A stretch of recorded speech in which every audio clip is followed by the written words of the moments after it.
Thomas. Hi Yanis. Hi everybody. Welcome to our scientific TV show Science is Cool. Today we are going to explain how a rocket and its launching work. Then we will use a model rocket as an example.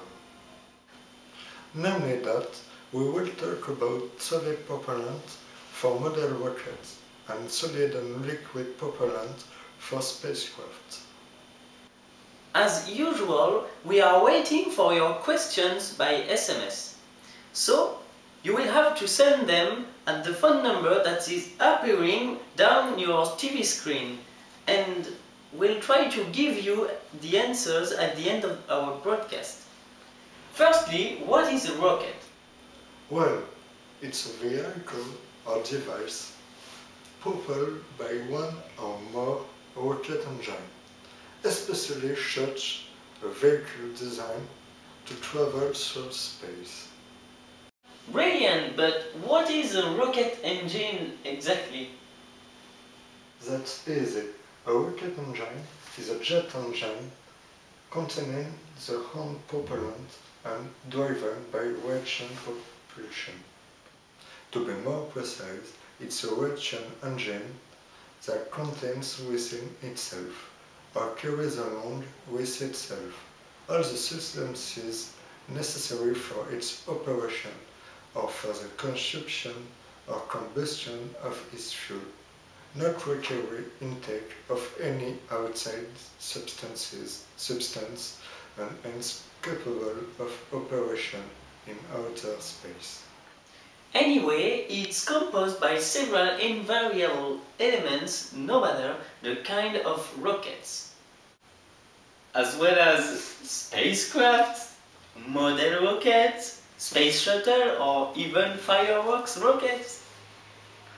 You can find a nose cone at the top of the rocket whose form is chosen according to its velocity in the atmosphere. It may be conical or biconic, small or large, elliptical or parabolic. Secondly, there is a fuselage that contains all the necessary fuel and the oxygen and the rocket engine. It can also carry the scientific equipment, for example, probe, satellites, mooncraft.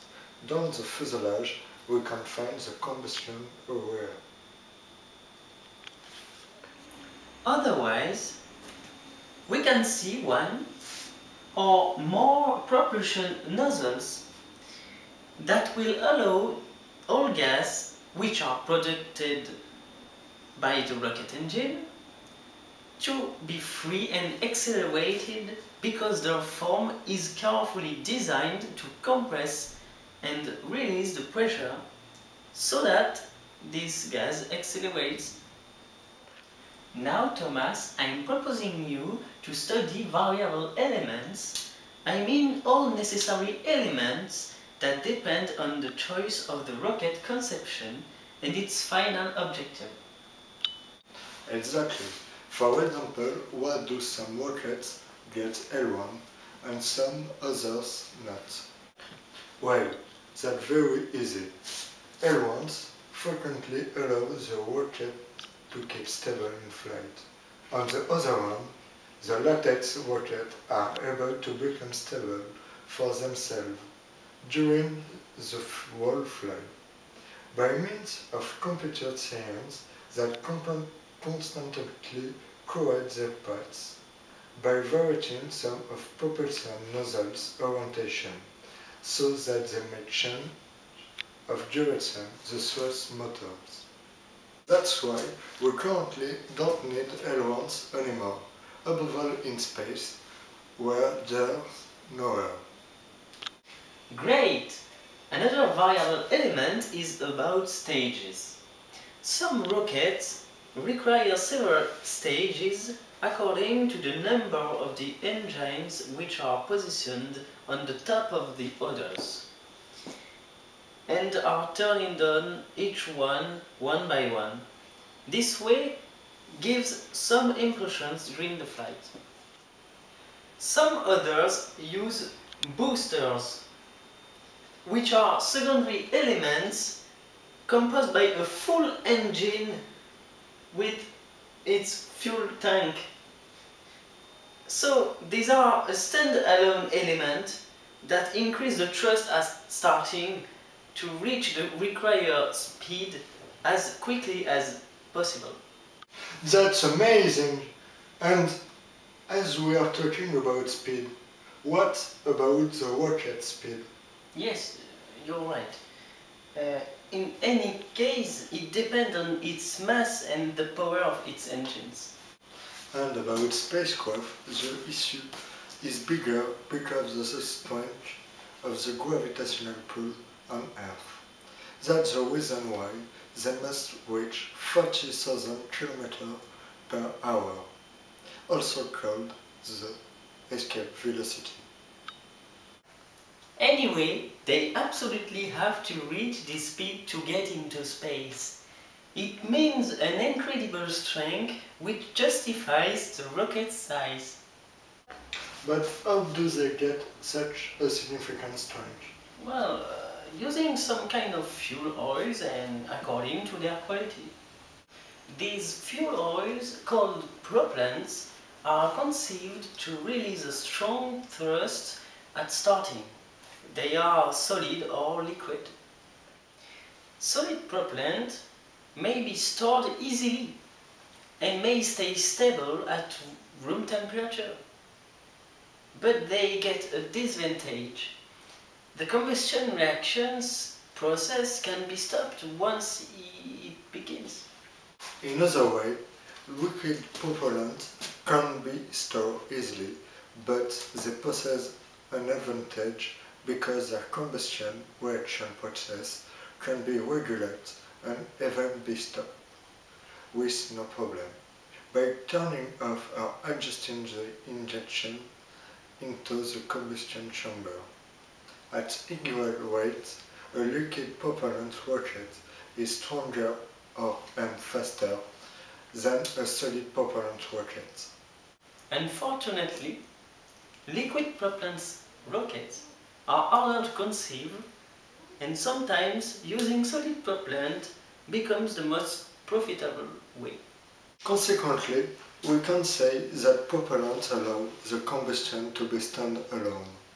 It means that they contain the necessary combustive and combustible, and they don't require the oxygen of the air to work, in such way that engines perfectly work even in space.